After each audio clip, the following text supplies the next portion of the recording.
ንብረት ላላችሁ እግዚአብሔር ይመስገን፣ ንብረት ለሌላችሁ እግዚአብሔር ይመስገን፣ ለሀብታሞችም እግዚአብሔር ይመስገን፣ ስለ ደሆችም እግዚአብሔር ይመስገን። ተመስገን። ይው ጤናችሁ ጤም ያለ በቀን 10 እንጀራ ለመብላት አፒታይታችሁም የተከፈተ እንኳን ደስ ያላችሁ። መብላት አቅቷችሁ የተጣበቃችሁ በጭንቀት ያላችሁ ወስፋትም የለኝም ጤናም የለኝም ያላችሁ እንኳን ደስ ያላችሁ። ምን አይነት ሰው ናት በሉ? ምን አይነት ሰው አትበሉ?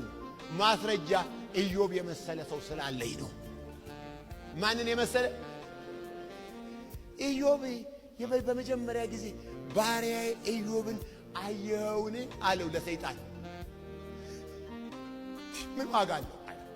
አንተ ሁሉም ቀጥረህለታል፣ ሁሉም ነገር ተጠብቀዋል፣ ማንም ጠላት አይነካው። እንዴት አድርጌ ነው እሱን ማሸንፈው?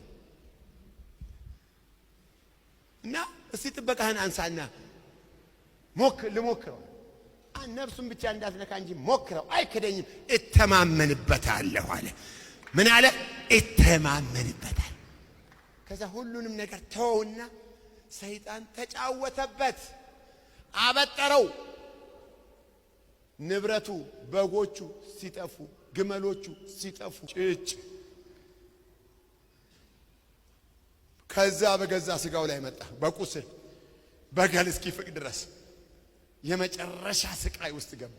ሚስት የምትባል ስደብና ሙስል ሲለው ስትለው አልሰድብም ፈጽሞ እንዲህ ቃል አይወጣኝም አለ። ጸና። እግዚአብሔር ተማምኖበታል፣ አኮራው። በእነዚህ እግዚአብሔር አምላካቸው ተብሎ ሊጠራ በእነርሱ አያፍር። የሚገርመኝ እሱ አይደለም፣ እዛ ውስጥ ሆነና ያሸነፈበት ምስጢር ልንገራቸው። እኔ ግን የሚቤዠኝ ሕያው እንደሆነ አውቃለሁ። በመጨረሻም በምድር ላይ ይቆማል፣ መጥቶም ያድነኛል። ሃሌሉያ! ይመጣል። ነፍሴን አፍቀዋለች። ይሄ ሥጋዬ ቁርበቴ መከራ የሚበላው ከጠፋ በኋላ አንድ ቀን ፊት ለፊት እንደማየው አውቃለሁ። ሃሌሉያ! እሱም ያየኛል፣ እኔም አየዋለሁ። ተመስገን። ልቤ በመናፈቅ ዝሏል። ኩም አለ ሰይጣን፣ ኩም። በፊትም እኮ እግዚአብሔር ሂድ ያለው ይችን እንደሚናገር ያውቃል። ስለዚህ አሁን ነው እንደምታየው፣ ቁስሌን ነው እንደምታየው፣ ድህነቴን ነው እንደምታየው፣ ልብስ ማጣቴን ነው እንደምታየው። እንደኔ የሚለብስ የለም፣ እንደኔ የሚበላ የለም፣ እንደኔ ጤንነቱ እየተጠበቀ የለም። ያኔ በምን አሸንፈው? ያንን እያየ ይሄን ዋጋ የለውም፣ ያንን ስታይ ይሄ ዋጋ የለውም፣ ያንን ስታይ ቤት ዋጋ የለውም፣ ያንን ስታይ ህመም ዋጋ የለውም፣ ያንን ስታይ ችግርህ ዋጋ የለውም። ተመስገን።